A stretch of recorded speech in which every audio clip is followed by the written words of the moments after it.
And notice how, even though this is 40, this is not slow, right? It's fast. And you're just moving and you're working with this.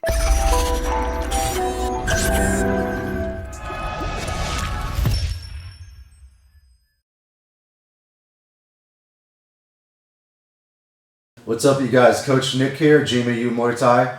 This is part 2 in the RXT1 series. This is a very complex sparring robot that you can utilize at home to emulate sparring. So in the first part, we talked about installation because it is very in-depth to get it installed correctly. You want to make sure it's installed correctly before you use it so you don't just blow your money and have it fall all over the place. So we're going to work on the settings today, and there's a lot. So first of all, it uses your standard computer cable to plug in the back right here, and there's a little button right here, and it turns on. You can hear it activates right away. So it's got these 4 robotic arms, 2 on top that come at you, and they're really good for slipping, and these 2 other ones that come from the side, and they move horizontally, so they're good for bobbing and weaving and leaning back and whatnot.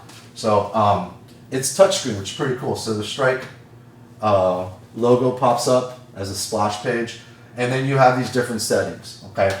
Now, if I were you, I'd probably just work on practice first. We have practice, we have spar, and we have combos. So with practice, you select that. You can select what do you want to work on. You want to do upper arms only, so that's basically just slipping, or do you want to work on lower arms where we're going to be doing our bob and weaving, leaning back, all that stuff, or all arms.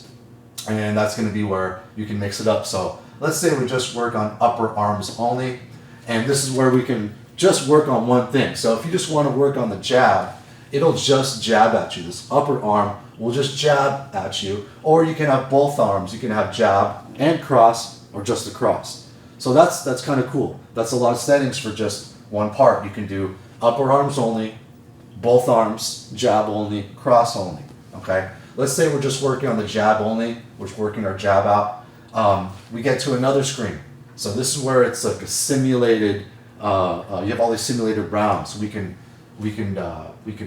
indicate the number of rounds we want, the time limit for each round, the speed the jabs are coming at us, and the rest period. So let's start off at, let's say, just to show you how variable this is, 40% speed. Okay, and then we hit start. It'll give you countdown, 5-second lead in, 3, 2, 1, and then we just are waiting for this jab and we slip it. And notice how, even though this is 40, this is not slow, right? It's fast, and you're just moving and you're working with this jab. Okay, and let's say that you're feeling good about seeing this coming now, and you want to work on making, and I'm going to let it hit me. So if you let it hit you, it's a pool noodle, and it doesn't hurt, right? So you really don't have to be afraid of getting hit. So you don't have to, try and expect things. Just try and take it loose. When it comes, you move, right? And that's it. You can stop it when you want, and we can go back. So let's say we want to go back, and now we want to work on both arms, okay? And that's why this thing's pretty cool, is like when you feel like, okay, I think I'm ready to move on and do something else, we can start both arms jab and crossing. And that's the countdown. You start the round, and then you're just moving around now. So that was a jab, probably a cross coming up. So now we have this rhythm, and now this is almost good for a warm-up. Like, let's say you want to warm up, you don't have a partner throwing something at you. We're just moving around, loosening up, head movement. Hands are up. Staying nice and loose, right, with your upper body. Just moving. Move your body, don't just move your head, right?